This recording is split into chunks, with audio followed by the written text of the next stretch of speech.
श्री राम और रावण के युद्ध के बारे में किसको ज्ञात नहीं है, लेकिन आज हम आपको ग्रंथों और पुराणों में से रोचक और कभी ना सुनी ऐसी कहानी बताने जा रहे हैं जो आपने कभी नहीं सुनी होगी। तो चलिए जानते हैं। इसमें कोई दो राय नहीं है कि महाशक्तिशाली रावण के पास अत्यंत दिव्य शक्तियां थी, लेकिन फिर भी वे श्री राम के अलावा इन योद्धाओं से युद्ध में हार चुका था। आखिर कौन थे वो योद्धा जिसमें रावण को पराजय करने की क्षमता थी? कौन थे वो 5 योद्धा? चलिए जानते हैं। रावण की सबसे पहली हार किष्किंधा के राजा बाली से हुई थी।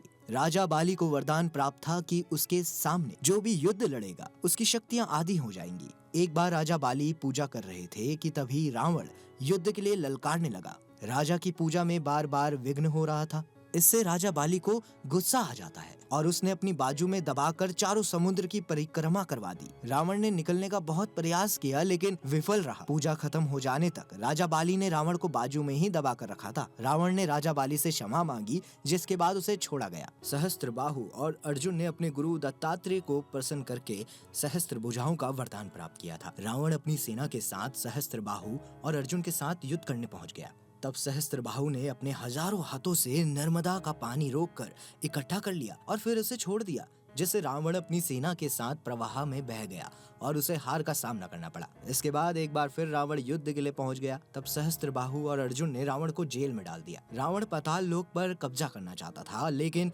वह भूल गया था कि पाताल लोक में किसी अन्य लोक की शक्तियां काम नहीं करती। रावण पाताल लोक पहुंचकर राजा बलि को युद्ध के लिए ललकारने लगा। उसी समय वहाँ बच्चे खेल रहे थे। बच्चे रावण को देखकर आश्चर्य में पड़ गए और उसे पकड़ने लगे। रावण अपनी शक्तियों का प्रयोग नहीं कर पा रहा था। बच्चों ने रावण को पकड़कर घोड़ों के अस्तबल में बांध दिया। जब ये घटना राजा बलि को पता चली तो उन्होंने रावण को बच्चों की कैद से मुक्त करवा दिया। रावण भगवान शिव का बहुत बड़ा भक्त था, लेकिन रावण भगवान शिव से भी युद्ध करने चला गया। रावण कैलाश पर्वत पर पहुंचकर भगवान शिव को युद्ध के लिए ललकारने लगा, लेकिन भगवान शिव ध्यान में लीन बैठे हुए थे। भगवान शिव का ध्यान भंग करने के लिए रावण कैलाश पर्वत को उठाने लगा। तब शिव जी ने अपने पैर के अंगूठे से ही कैलाश का भार बढ़ा दिया, जिससे वह कैलाश को उठा ना सका। इससे उसका हाथ पर्वत के नीचे दब गया। बहुत ज्यादा प्रयत्न करने के बाद जब वह हाथ निकाल ना सका तो वह शिव को याद करने लगा और शिव तांडव स्तोत्र की रचना करने लगा, जिससे भगवान शिव अत्यंत प्रसन्न हो गए और उसको मुक्त कर दिया। मुक्त होकर उसने भगवान शिव को अपना गुरु भी बना लिया। रावण ने अपना अंतिम युद्ध